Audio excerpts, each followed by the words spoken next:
আমার প্রিয় সকল ছাত্রছাত্রী যারা ক্যালকাটা ইউনিভার্সিটি সেম 6-এ পড়ো এবং যাদের education DSE BA1 human rights education সাবজেক্টটি রয়েছে, তাদের জন্য এই ভিডিওটি খুবই গুরুত্বপূর্ণ। এই ভিডিওতে আজকে যে প্রশ্নগুলির সাজেশন হিসাবে আমি দেব, তা আগামী সেম 6 পরীক্ষার জন্য খুবই গুরুত্বপূর্ণ।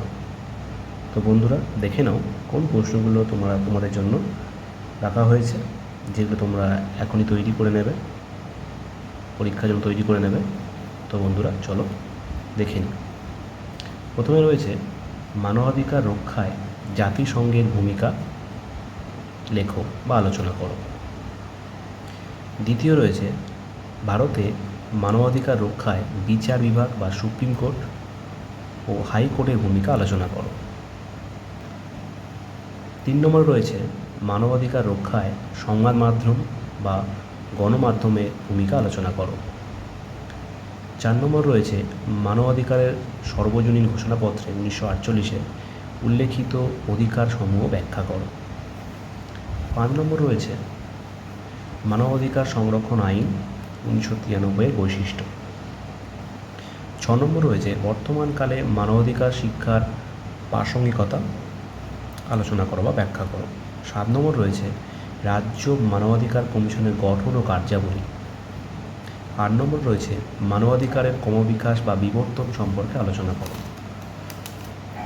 9 নম্বর রয়েছে ভারতের সংবিধান স্বীকৃত মানবাধিকারের সম্পর্কে আলোচনা করো। 10 নম্বর রয়েছে ভারতের মানবাধিকার সংক্রান্ত সমস্যা ও অধিকার সমূহ আলোচনা করো। এই 10টি প্রশ্ন তোমাদের 10 নম্বর মান হিসাবে রাখা হয়েছে।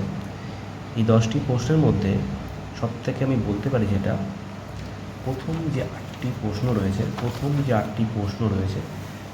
8টি প্রশ্ন খুবই গুরুত্বপূর্ণ, খুবই ইম্পর্টেন্ট। প্রথম 8টি প্রশ্ন তোমাদের খুবই গুরুত্বপূর্ণ। এবার আমরা আসবো প্রশ্নের মান 5। কোন প্রশ্নগুলো ইম্পর্টেন্ট রয়েছে দেখে নাও। প্রশ্ন মানে 5-এ 1 নম্বর রয়েছে মানবাধিকার কী, বৈশিষ্ট্য। 2 নম্বরে যে সম্মিলিত জাতিপুঞ্জের সনদে উল্লেখিত মানবাধিকার। 3 নম্বর রয়েছে মানবাধিকার ও মৌলিক অধিকারের পার্থক্য আলোচনা করো। 4 নম্বর রয়েছে মানবাধিকার রক্ষায় নির্দেশমূলক নীতির তাৎপর্য। 5 নম্বর রয়েছে মানবাধিকারের সর্বজনীন ঘোষণাপত্রের তাৎপর্য। 6 নম্বর রয়েছে মৌলিক অধিকারের তাৎপর্য। 7 নম্বর রয়েছে জাতীয় মানবাধিকার কমিশনের কার্যাবলী। 8 নম্বর রয়েছে মৌলিক ও কর্তব্যের দ্বারা অধিকার রক্ষা। 9 নম্বর রয়েছে মানবাধিকার রক্ষায় NGOর ভূমিকা। এই 9টি প্রশ্ন তোমাদের রাখা হয়েছে, যেগুলো খুবই ইম্পর্টেন্ট মাধ্যম হিসেবে রয়েছে।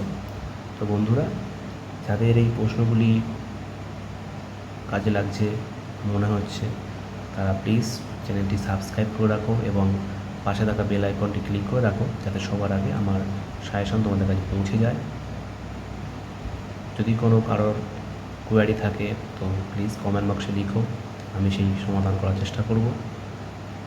তো বন্ধুরা, আজকে এই পর্যন্ত।